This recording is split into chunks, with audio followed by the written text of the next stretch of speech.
Aude, Gladys et Rodrigue, à ce jour, quoi qu'on puisse en dire, vous avez su conduire une grande partie des dom-toms sur les flancs de la montagne de l'espoir. Rodrigue, j'ai pris connaissance de votre mise en garde à vue, mais cet épisode est déjà de l'histoire ancienne.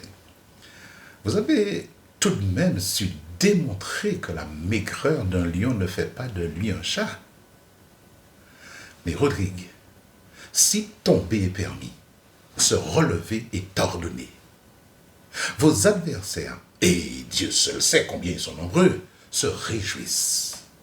Vos ennemis vous tendent 1000 filets dans lesquels ils espèrent vous voir tomber tous les trois.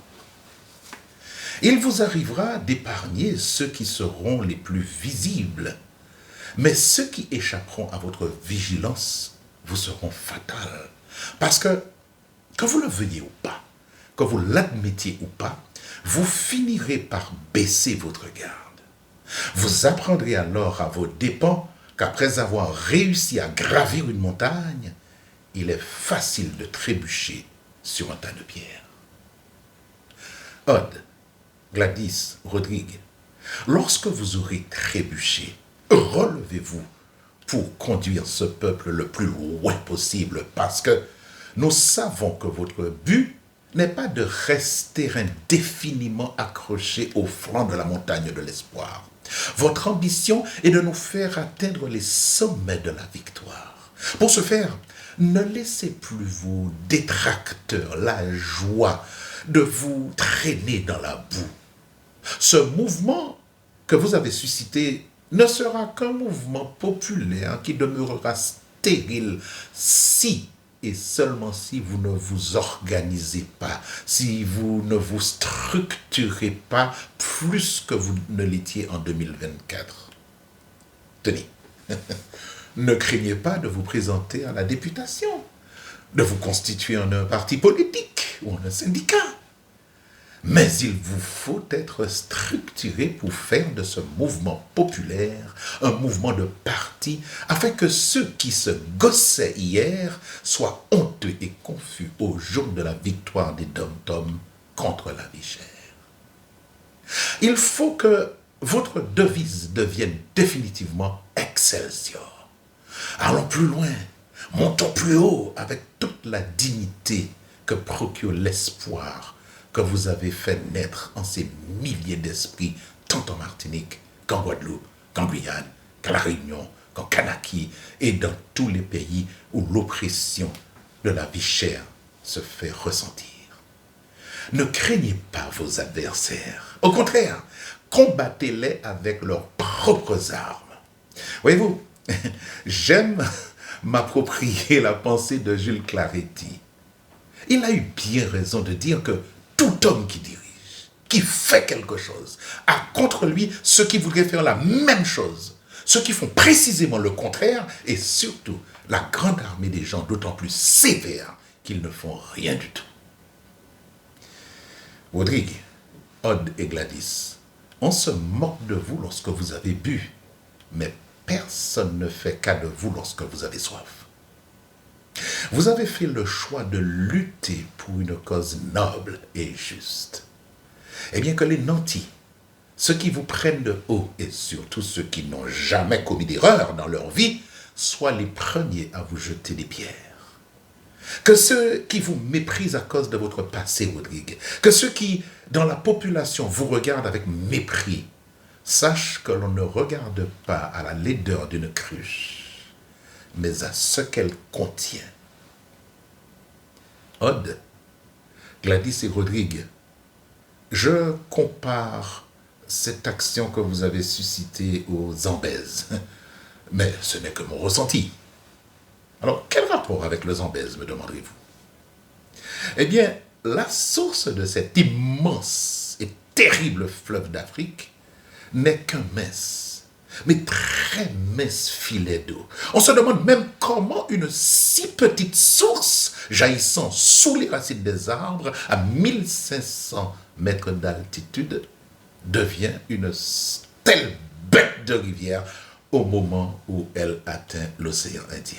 Comment une si petite source finit-elle par s'allonger sur 2750 kilomètres, traverser 6 pays, la Zambie, l'Angola, la Namibie, le Botswana, le Zimbabwe et le Mozambique. La puissance de ce fleuve s'explique par le fait que dans ce mince filet d'eau du départ sont venus se jeter des rues, des rigoles, des ruisselets, des ruisseaux, des torrents, des rivières, des fleuves, ce qui lui permet de donner un débit moyen de 3500 mètres cubes seconde. Exception faite, bien sûr, en février 1956, où il a atteint un débit de 32 800 mètres cubes seconde. Cette comparaison géographique n'est destinée qu'à vous faire comprendre que le dévouement d'un seul a su donner du courage à 20. Le mouvement que vous avez suscité est parti de rien, mais en le structurant, vous deviendrez plus puissant que vous ne l'étiez en 2024. Mais là encore, ce n'est que mon avis. Si au tréfonds de mon âme, j'aspire à ce que la flamme de votre ardeur ne s'éteigne pas, en revanche, la violence doit être bannie. La violence ne résoudra rien. Marc Aurèle a bien eu raison de dire que notre colère et notre agacement nous feront plus de tort que les choses qui nous ont mis en colère ou qui nous ont agacés. Oh, Fort-de-France était en feu au moment où je vous adressais ces quelques mots. Voyez-vous, celui qui demande peut être considéré comme un imbécile pendant 5 minutes, mais celui qui ne demande pas reste un imbécile pour toujours. Alors, demandons, revendiquons, mais que la violence des plus pressés et la rage des plus irascibles ne viennent pas assombrir les plus belles pages des revendications du peuple dont vous êtes fait l'écho. Aude, Gladys et Rodrigue, face à une équation complexe à résoudre, il arrive bien souvent que la solution la plus simple soit la bonne. Oh, je sais qu'il est aisé de conseiller, mais qu'il est difficile d'aider, surtout lorsque l'on raisonne comme moi à plus de 8000 km de distance de la Martinique. Je suis conscient que gagner n'a jamais signifié attendre que l'orage passe. C'est au contraire apprendre à danser sous la pluie sans jamais avoir peur de se faire éclabousser. Oh, je m'estime heureux de ce que vous ayez compris que le sens de la vie ne réside pas dans le fait de surpasser les autres, mais de se surpasser soi-même. Ne vous laissez pas décourager par ceux qui rêvent d'être à votre place. Voyez-vous, lorsque la mer est tranquille, on dit que chaque bateau a un bon capitaine. Mais c'est lors d'une tempête que l'on détermine qui est le bon capitaine. Vous êtes dans la tempête, alors prouvez que vous êtes de bons capitaines. Que le peuple dont vous vous êtes fait l'écho soit patient. Qu'il sache que ce n'est pas du jour au lendemain que nous obtiendrons une vie moins chère dans les dom-toms. Il faut être patient et travailler sans relâche pour que cette perspective devienne réalité. Car si la patience conduit au salut, la précipitation conduit droit au malheur. Puissent les festivités de Noël, du carnaval et de Pâques et de toute autre fête ici aux Antilles ne pas être des obstacles qui éteindront même momentanément l'écho de vos voix.